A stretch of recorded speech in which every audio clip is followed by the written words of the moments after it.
At the family dinner, my brother mocked me for still renting. Everyone laughed, until the waiter brought me the check to sign saying, "Thank you, Ms. Weston, for hosting the event." My dad's fork dropped, my brother turned pale, and when they saw the receipt with their company's name, the room went silent. The waiter's voice cut through the laughter like a blade. "Thank you, Ms. Weston, for hosting the event." My hand reached for the pen before anyone could speak. My brother's smirk vanished. My father's fork clattered against his plate. And when they saw the company name printed on the receipt, the room fell into a stunned, breathless silence. 3 days earlier, my brother had sent out a group message. "Dinner Friday. Same place. 7 p.m. No greeting. No question. Just a statement." He'd been promoted again and naturally he wanted to celebrate.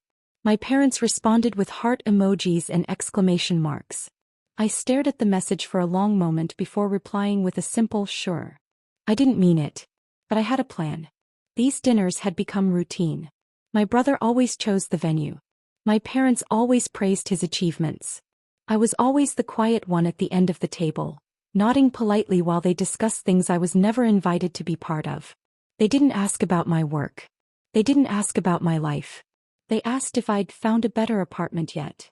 If I'd thought about getting a real job. If I'd considered settling down. I'd learned to smile through it. But this time I decided to change the script. I called the restaurant 2 days before the dinner. I asked for a private room.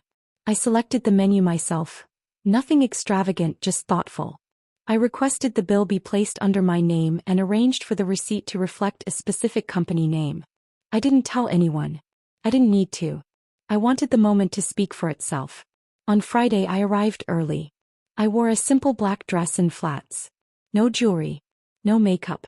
I greeted the staff with a quiet nod and took my seat at the far end of the table. The room was warm, softly lit with a centerpiece of fresh tulips. I chose them because my mother liked tulips. I didn't expect her to notice. My family trickled in one by one. My brother arrived last, wearing a tailored suit and a smug smile. He hugged my parents, kissed my mother's cheek and gave me a quick nod. "Glad you could make it," he said as if I'd been on the fence. I smiled and gestured to the seat beside me. He chose the one across instead. Appetizers were served. My brother launched into stories about his new office, his new assistant, his new car. My father laughed. My mother clapped. I sipped my drink and listened.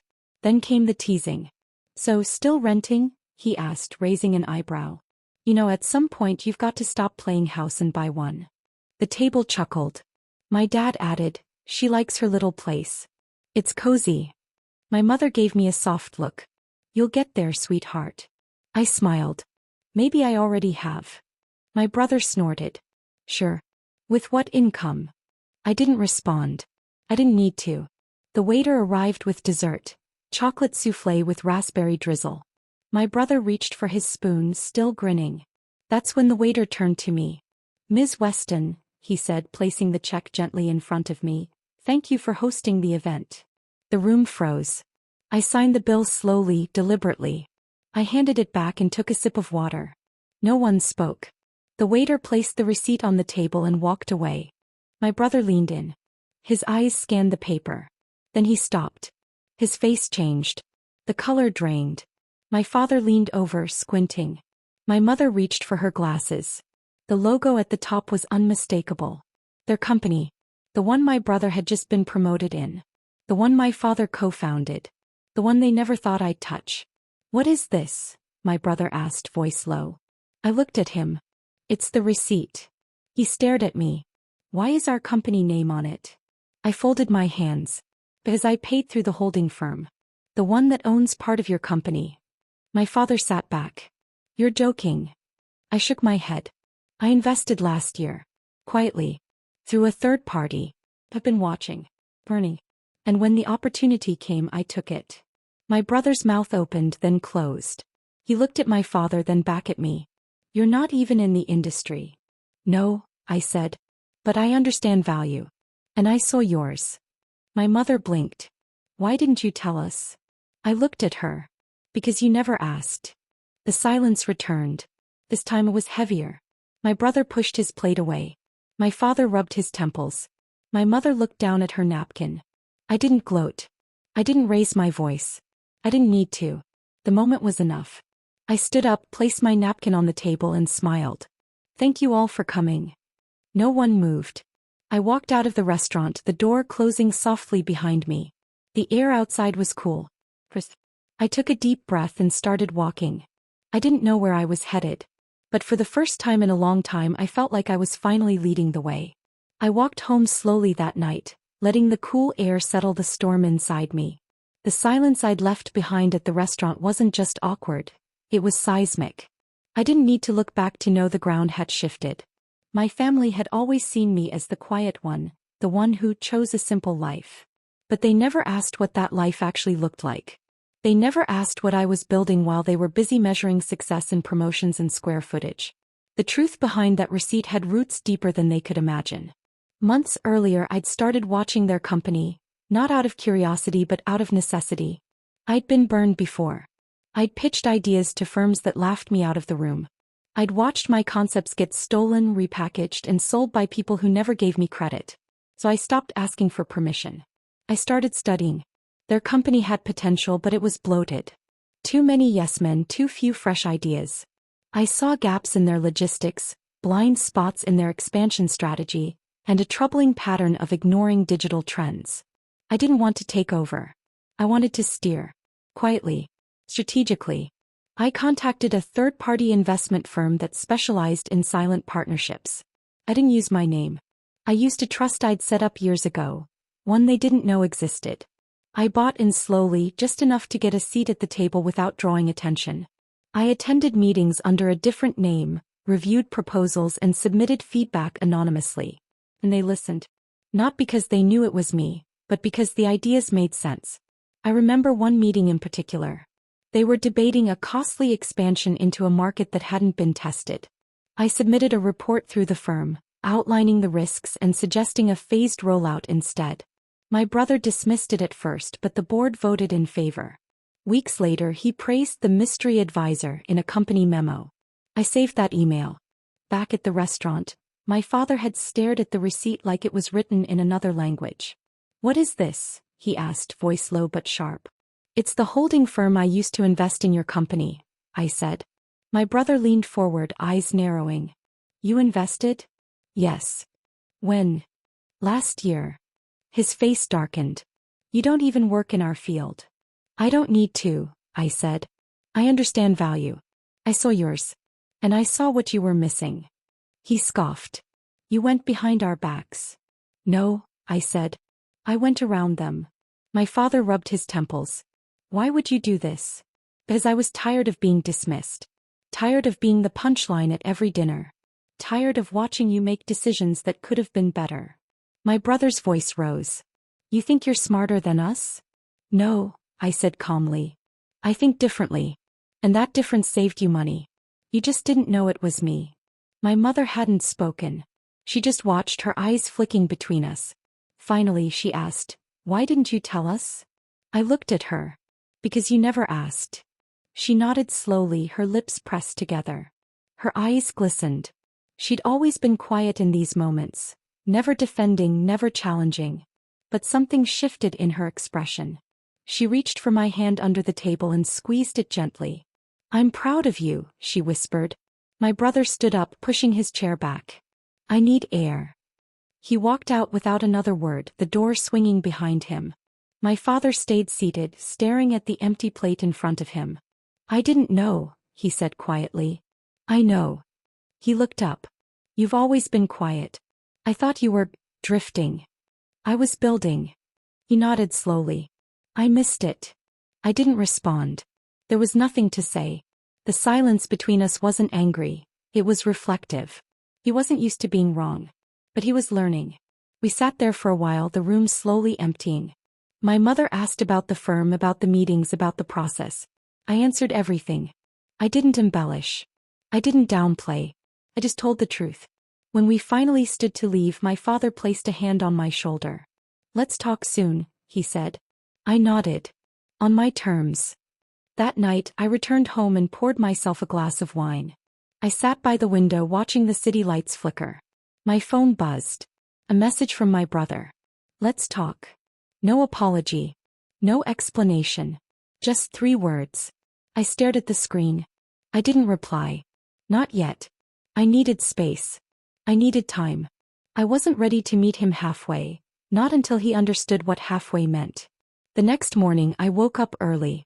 I made coffee, sat at the kitchen table and opened my laptop.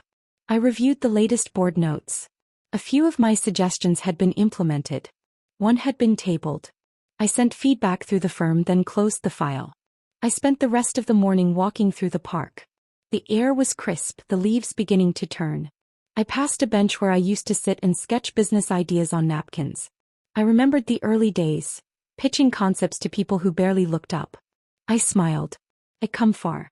Later that afternoon I received a call from the firm. They wanted my input on a new proposal. I scheduled a meeting. I didn't need credit. I needed impact. That evening my mother called. She wanted to meet for lunch. Just the 2 of us. I agreed. We met at a small cafe near her garden club. She wore a soft pink sweater and brought me a tulip from her yard. "I've been thinking," she said, stirring her tea. "About everything." I nodded. "Me too. You were always different," she said. "Not less. Just quieter." "I had to be." She looked at me.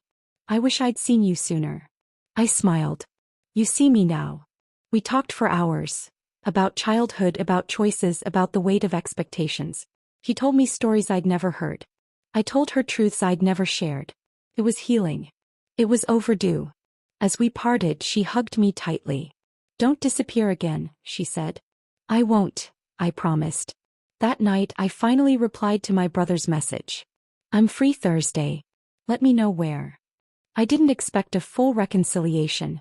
I didn't need one. I needed acknowledgement. I needed respect. And I was ready to claim both. "I'm free Thursday. Let me know where." That was the message I sent my brother, and I meant every word. I didn't send it with bitterness. I didn't expect an apology. I just wanted a conversation. One where I wasn't talked over, laughed at, or treated like a side note. I wanted to speak as myself, not the version of me they'd built in their heads. He replied within the hour. A quiet cafe near his office. Noon. I arrived early as I always do. The place was small, tucked between a bookstore and a florist. The kind of spot you'd miss if you weren't looking. I chose a table by the window, ordered tea and waited. He walked in 10 minutes late, wearing the same tailored suit he always wore. He looked tired. Not physically, emotionally. Like someone who'd been carrying a weight he didn't know how to name.